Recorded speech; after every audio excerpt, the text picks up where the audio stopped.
কিন্তু আমরা দেখলাম মুখ্যমন্ত্রী প্রেস কনফারেন্সে নবান্নের সভাঘরের দরজা বন্ধ করে দিল, তাই আমাদের ফিরে আসতে বাধ্য হলো।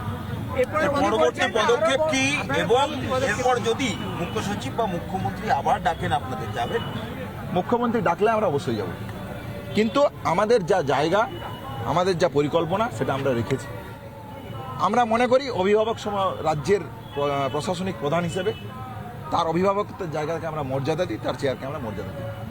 তাহলে চেয়ার দখলের লড়াইতে আমরা যেমন নেই, কিন্তু তার অভিভাবকত্বের জায়গাতে আমরা আছি। তাহলে আমরা মনে করি যদি উনি ডাকেন, তার দিক থেকে কোনো সদর্থক পদক্ষেপ আসে, সেই পদক্ষেপ অবশ্যই জুনিয়র ডাক্তাররা সেই পদক্ষেপকে ওয়েলকাম করবে। তখন কি লাইভ স্ট্রিমিং এর শর্ত থাকবে? না, অবশ্যই থাকবে। খোলা মনের জায়গা তো উনিই রেখেছেন, তার স্বাস্থ্য প্রতিমন্ত্রী রেখেছেন, তিনিও আজকে রেখেছেন। তাহলে খোলা মনের জায়গা আমরা কেন দ্বার বন্ধ করে দেবো? নবান্নের সভাঘর তিনি বন্ধ করে দিতে পারেন, আমরা আমাদের মনের দরজা খোলা রেখেছি। ভবিষ্যতে বৈঠক হলে লাইভ স্ট্রিমিং আপনাদের অবশ্যই আমাদের যা দাবি ছিল আমরা সেই দাবিতেই লড়বো, কিন্তু আমাদের দাবি দেওয়া যদি অতি দ্রুততার সাথে মেনে না হয়, তাই আমাদের দাবি থাকবে। স্বাস্থ্য ভবনের সামনে রাজপথটাও খোলা থাকছে, তো সব রকমের জায়গা খোলা থাকছে। আমরা অবস্থান বিক্ষোভ যেমন চলছিল সেইভাবেই চলবে, আমাদের কর্মবিরতি যেরকম চলছিল সেইভাবেই চলবে। সাধারণ মানুষ থেকে আমাদের ডাক্তারি পড়ুয়া, সিস্টার, প্যারামেডিক্যাল স্টাফ, সমস্ত স্তরের চিকিৎসককে, সিনিয়র জুনিয়র সমস্ত চিকিৎসককে আমাদের কাছে এই বার্তা, আমাদের দাবির সাথে সহমত থাকুন, এবং রাজ্য প্রশাসনের কাছে আমাদের এই বার্তা, তারা আমাদের দাবি দেওয়া নিয়ে আলোচনায় অতি দ্রুত বসুক। মুখ্যমন্ত্রী এসমার কথা উল্লেখ করেছেন, কিন্তু এটাও বলেছেন যে আমি জারি করব না, মানে কোথাও আমরা আরো একটা বিষয় যেটা বলছেন, মুখ্যমন্ত্রী জনসাধারণের কাছে নিজেই ক্ষমা চেয়ে নিয়েছেন এবং এই কথা বলতে গিয়ে তিনি কেঁদে ফেলেছেন। আমরা যেটা বলতে চাইছি যে এসমার যে জায়গা উনি বলতে চাইছেন, যদি উনি আমাদের উপর কোনো শাস্তিযোগ্য পদক্ষেপ নিতে চাই, নিতে পারেন।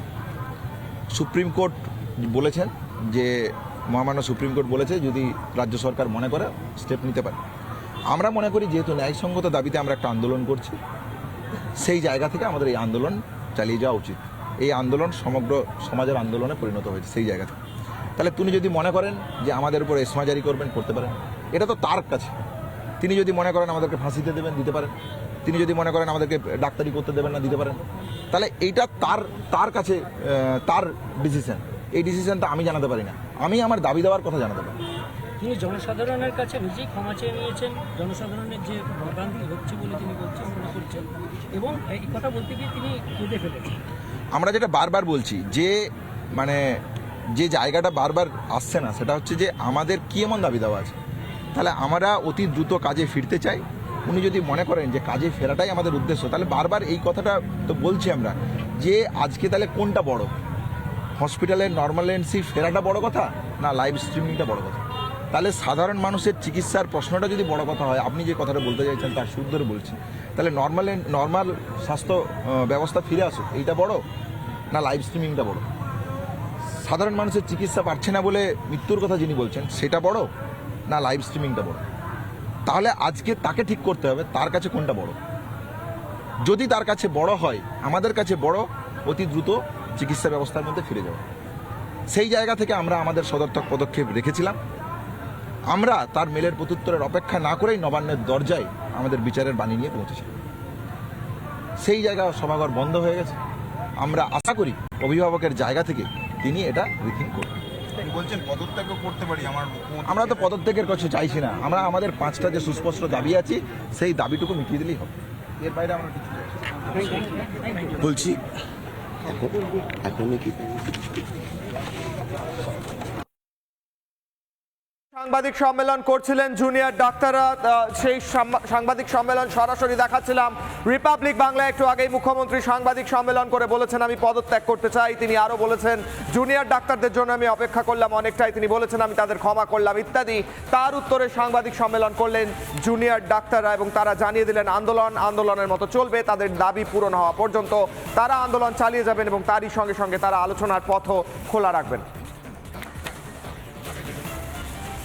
একটার পর একটা আজকে যে ছবিগুলো আমরা দেখতে পাচ্ছি, আমরা আজকে সারা দিন ধরে বিশেষ করে আমরা জানি স্বাস্থ্য ভবন চত্বরে 48 ঘন্টার সময় বেশি পার হয়ে গিয়েছে, অনেকটা বেশি সময় পার হয়ে গিয়েছে এবং এখনো পর্যন্ত ধর্ণা অবস্থানে রয়েছেন জুনিয়র চিকিৎসকরা। এবং তার মধ্যেই আজ দুপুরে একটি চিঠি আসে, মুখ্য সচিবের একটি চিঠি আসে, যেখানে 3টি কথা বলা হয়।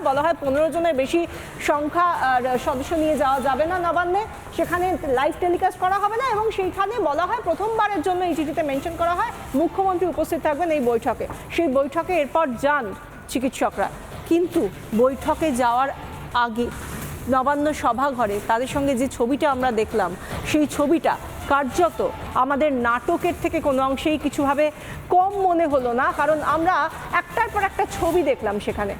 এই যে বলছিলাম, শুরুটা হয়েছিল যেখানে একটা বেশ শান্তিপূর্ণই মনে হচ্ছিল বিষয় হতে চলেছে, একটা বৈঠক হতে চলেছে, মনে হচ্ছিল বেশ শান্তিপূর্ণই হবে বিষয়টা, যে কোথাও গিয়ে একটা চিঠি এসেছে মুখ্য সচিবের তরফ থেকে, যদিও সংখ্যা নিয়ে একটা কথা বলা হলো। চিকিৎসকরা বললেন যে না, তারা 30 জনের ডেলিগেশন নিয়েই যাবেন, কারণ 26টা মেডিকেল কলেজ তারা একসঙ্গে আন্দোলনটা করছেন, জুনিয়র চিকিৎসকরা আন্দোলনটা করছেন। সেখানে 15 জন গেলে বাকিরা কি করবেন? সেখানে তাদের সদস্য পদও তো আছে, তারা কেন নিজেদের কথাটা, নিজেদের দাবি দেওয়াটা বলবেন না? সেই জায়গা থেকে সংখ্যা নিয়ে তাদের মধ্যে একটা দ্বিমত ছিল, লাইভ টেলিকাস্টের দাবি ছিল এবং মুখ্যমন্ত্রী থাকবেন সেটা চিঠিতে বলা হয়েছিলই। কিন্তু এরপর আমরা যে ছবিগুলো দেখলাম, আমরা দেখলাম নবান্ন সভাঘরের বাইরে যখন গাড়িটা গেল, নবান্ন সভাঘরের ভেতরে সামনে এখন ঢুকে গেল, সেই সময় থেকে যেন নতুন করে নাটক শুরু হলো। প্রথমত আমরা দেখলাম যে নাম নথিভুক্ত করা হলো এই চিকিৎসকদের। 32 জন চিকিৎসক মোট গিয়েছিল, নবান্নের সূত্রে যেটা জানা গিয়েছে যে 32 জন গিয়েছিলেন তারা। কিন্তু তার মধ্যে আমরা একটার পর একটা ঘটনা দেখলাম। প্রথম থেকেই ভিডিওগ্রাফি করা হচ্ছিল এবং তারপর থেকে আমরা দেখলাম যাদের নবান্ন সভাগৃহে বৈঠক করার কথা ছিল তারা আস্তে আস্তে চলে এলেন। সে সুপ্রতিম সরকার হতে পারেন বা সিএস হতে পারেন, মুখ্য সচিব হতে পারেন কিশলয়, এবং এখান থেকেই যেন নাটকটা আরো টান টান হতে শুরু করলো। বাস পৌঁছয় নবান্নর সামনে, বাস থেকে একের পর এক নামতে শুরু করেন চিকিৎসকরা। তারই সঙ্গে সঙ্গে বাসের সামনে সেই 30 জন থেকে 32 জন চিকিৎসক তারা পৌঁছলেন, তাদের নাম নথিভুক্ত করা শুরু হলো, তাদের ভিডিওগ্রাফ করা শুরু করলো পুলিশ। একদিকে যখন তাদের হাত থেকে ফোন কেড়ে নেওয়া হলো, কেড়ে নেওয়া হয়নি, জমা নেওয়া হলো, সেই জমা নেওয়ার পরবর্তী পদক্ষেপে তাদেরকে প্রত্যেককে দাঁড় করিয়ে ছবি তোলা, তাদের নাম লেখা, প্রত্যেকটি জিনিস হতে থাকলো। এবং তারই সঙ্গে সঙ্গে প্রশ্ন উঠলো যে এর পরবর্তীকালে বৈঠকটা আদৌ হবে তো? তার কারণ কোনো মতেই মেনে নেওয়া হচ্ছিল না তাদের দাবি যে লাইভ স্ট্রিমিং করতেই হবে। আর এরপর থেকে আমরা যেটা দেখছিলাম যে এরপর আস্তে আস্তে যেটা বলতে বলতে আমরা কিশোরের কথাগুলো শুনলাম যে এডিজি দক্ষিণবঙ্গ থেকে শুরু করে এডিজি আইন শৃঙ্খলা তারা প্রত্যেকে নেমে এলেন। কেন না, তখনও পর্যন্ত এই 32 জন চিকিৎসক তারা কিন্তু তখনও পর্যন্ত দাঁড়িয়ে রয়েছেন, ঢুকতে পারেননি, কারণ তাদের একমাত্র দাবি ছিল সেই জায়গায় দাঁড়িয়ে লাইভ টেলিকাস্ট হতে হবে। কিন্তু নবান্ন বলছিল লাইভ টেলিকাস্ট করা সম্ভব নয়, কিছু ইস্যু রয়েছে। সেটা কি ইস্যু সেটা তো আমরা পরবর্তী সময় দেখলাম, মুখ্যমন্ত্রী বললেন। কিন্তু এই জায়গা থেকেই তারা একটা বিষয় বোঝানোর চেষ্টা করছিলেন কিশলয়, লাইভ স্ট্রিমিংটা কিসের জন্য দরকার, কেন দরকার? কারণ এত মানুষ, সাধারণ নাগরিক তারা জুড়ে গিয়েছেন এই আন্দোলনে, তারা দেখতে চাইছেন, শুনতে চাইছেন কি কথা হচ্ছে মুখ্যমন্ত্রীর সঙ্গে, কোন সমাধান সূত্র বেরিয়ে আসে এত বড় সমস্যার, সেটা তারা দেখতে চাইছিলেন এবং তাদের হয়ে বলছিলেন চিকিৎসকরা লাইভ স্ট্রিমিং এর প্রয়োজন। আর সেই লাইভ স্ট্রিমিং নিয়ে মুখ্যমন্ত্রী মমতা বন্দ্যোপাধ্যায় পরবর্তীকালে প্রেস কনফারেন্স করে কৈফিয়ত দিলেন যে এই জন্য আমি করতে পারিনি লাইভ স্ট্রিমিং। কি সেই কৈফিয়ত, আদৌ যুক্তিযুক্ত কিনা আপনারাই ভাবুন, দেখুন। এখানে আমাদের মনে রাখতে হবে, আমরা রেকর্ডিং করবার সিস্টেম করেছিলাম, সেটা চিঠিতে লিখে দিয়েছিলাম। আমরা 3টে ভিডিও ক্যামেরা রেখে দিয়েছিলাম এবং তারা যদি চাইতো আমরা শেয়ার করতেও তখন পারতাম সুপ্রিম কোর্টের পারমিশন নিয়ে। কিন্তু ভিডিওতে টোটালটাই রেকর্ডিং করার ব্যবস্থা হয়েছিল। ডাইরেক্ট সুপ্রিম কোর্ট যেটা লাইভ টেলিকাস্ট করতে পারে, আমরা পারি না। তার কারণ হচ্ছে it is not the judiciary. Mamata Bandyopadhyay press কনফারেন্সে 4 থেকে 5 বার বললেন আমি জুনিয়র ডক্টরদের ক্ষমা করলাম, আমি জুনিয়র ডাক্তারদের ক্ষমা করলাম, আমি জুনিয়র ডাক্তারদের ক্ষমা করলাম। কি ক্ষমা করলেন আপনি মুখ্যমন্ত্রী? কেন ক্ষমা করবেন? আপনার কাছে ক্ষমা চাইতে গিয়েছিলেন তারা, কি বললেন মুখ্যমন্ত্রী শুনুন। আমরা ভেবেছিলাম খোলা হাওয়ায়, খোলা মেলা আলোচনায় আমার ছোট্ট ছোট্ট ভাই বোনেরা রাগারাগি না করে, জেদাজেদি না করে, দুচ্ছাই না করে ডাক্তারদের স্বার্থে এবং রোগীদের স্বার্থে মানবিকভাবে এই আলোচনা আমাদের সাথে করবেন। আমি এখনো বলছি তারা যে 2 ঘন্টা আসেননি, আমি তাতেও কোনো অ্যাকশন নেব না তাদের বিরুদ্ধে, কারণ আমি মনে করি আমরা বড়, ছোটদের ক্ষমা করে দেওয়াই আমাদের চিরকাল নিয়ম। এটা সৌজন্য, এই সৌজন্যতা আমরা অবলম্বন করব। আমরা বড়, ছোটদের ক্ষমা করলাম বলছেন মুখ্যমন্ত্রী। তারই সঙ্গে মুখ্যমন্ত্রী 5 বার মনে করিয়েছেন যে গত 3 দিন ধরে 2 ঘন্টা করে তিনি অপেক্ষা করেছেন, আজকে আবার 2 ঘন্টা অপেক্ষা করেছেন মুখ্যমন্ত্রী মমতা বন্দ্যোপাধ্যায়। আমরা আপনাকে মনে করিয়ে দিতে চাই, অভয়ার মা বাবা নিজের মেয়ের মৃতদেহ দেখার জন্য 3 ঘন্টা অপেক্ষা করেছিলেন। গত 33 দিন অভয়ার বাবা মা অপেক্ষা করেছেন বিচারের জন্য। আপনি তো 2 ঘন্টা অপেক্ষা করেছেন, তাও নিজের ইচ্ছে, কিন্তু পরবর্তীকালে আপনার ইচ্ছেতেই লাইভ স্ট্রিমিং হয়নি এবং বৈঠক হয়নি। কি বলেছেন মুখ্যমন্ত্রী শুনুন।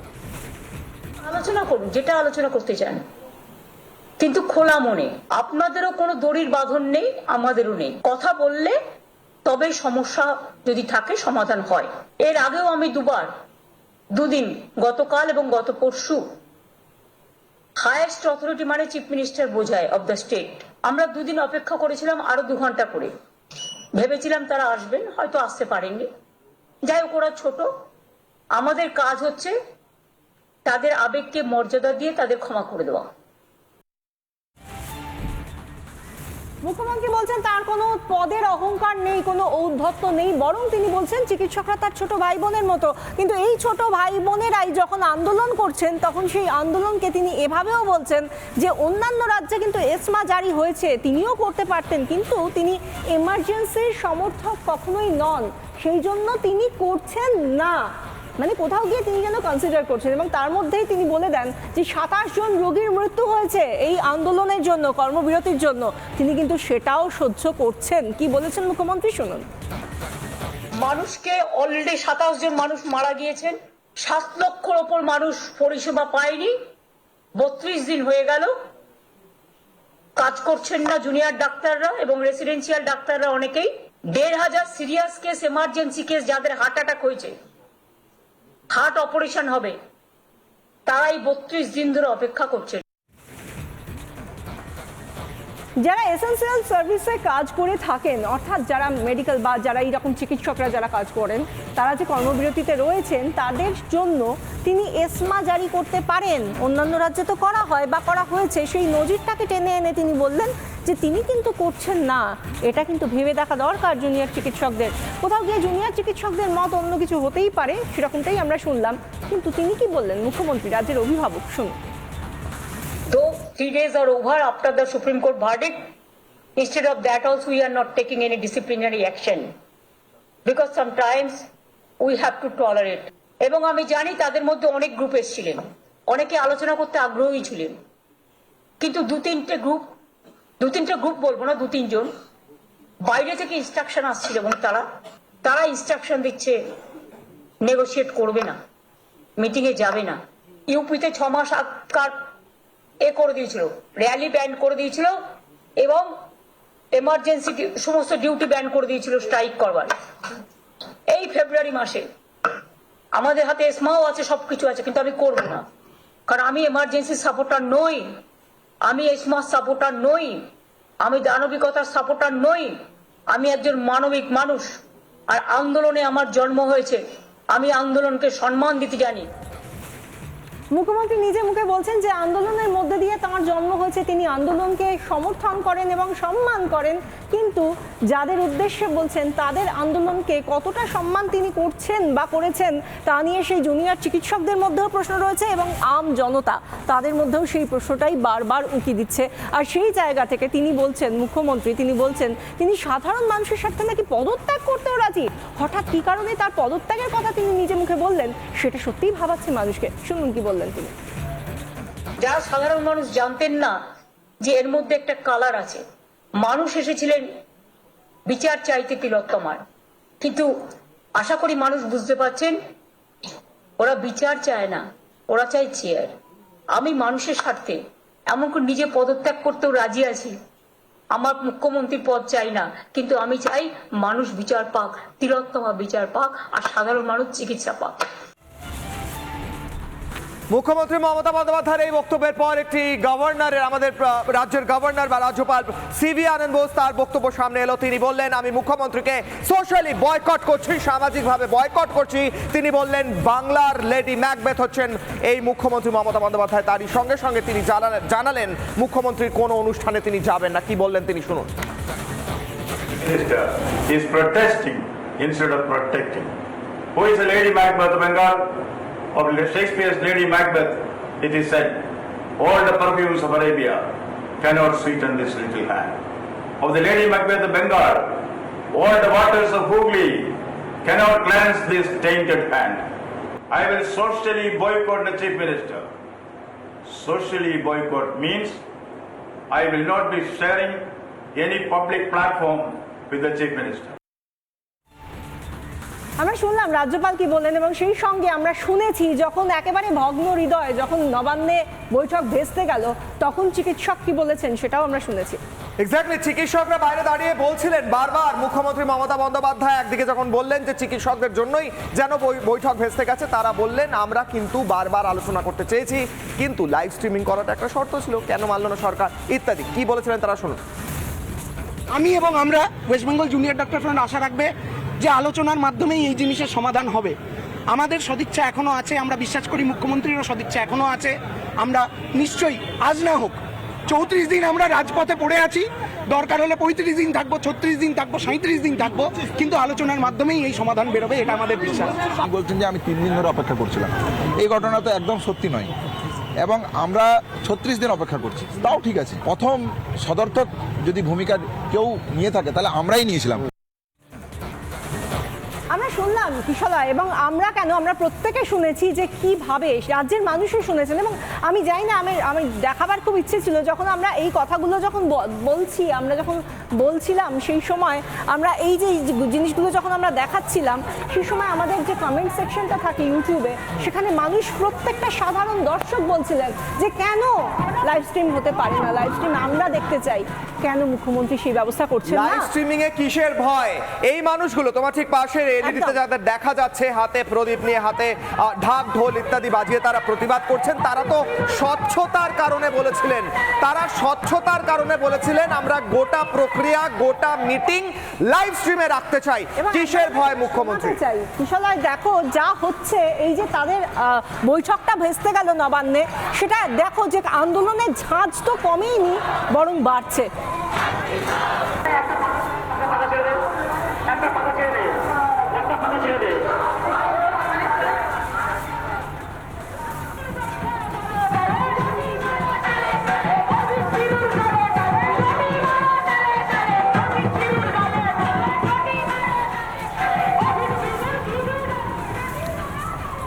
মুখ্যমন্ত্রী মমতা বন্দ্যোপাধ্যায় আজ বললেন মানুষ চাইলে আমি পদত্যাগ করে দেবো।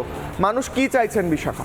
আমরা জানি না, আমরা তো দেখেছিলাম যে একটা সামান্য লাইভ স্ট্রিমিং 15 জনের থেকে 30 জনের একটা ডেলিগেশন গিয়ে কথা বলবেন, মুখ্যমন্ত্রীর অভিভাবকত্বে একটা বৈঠক হবে, সেইটার মধ্যে কি করে পদত্যাগ আসছে আমরা জানি না, কিন্তু মুখ্যমন্ত্রী বলছেন তিনি নাকি পদত্যাগ করতে পারেন। কি করেন সেটা তো আমরা ভবিষ্যতের দিকেই তাকিয়ে থাকবো। আপাতত বাংলার প্রাইম টাইম এখানেই শেষ করছি, দেখতে থাকুন রিপাবলিক বাংলা।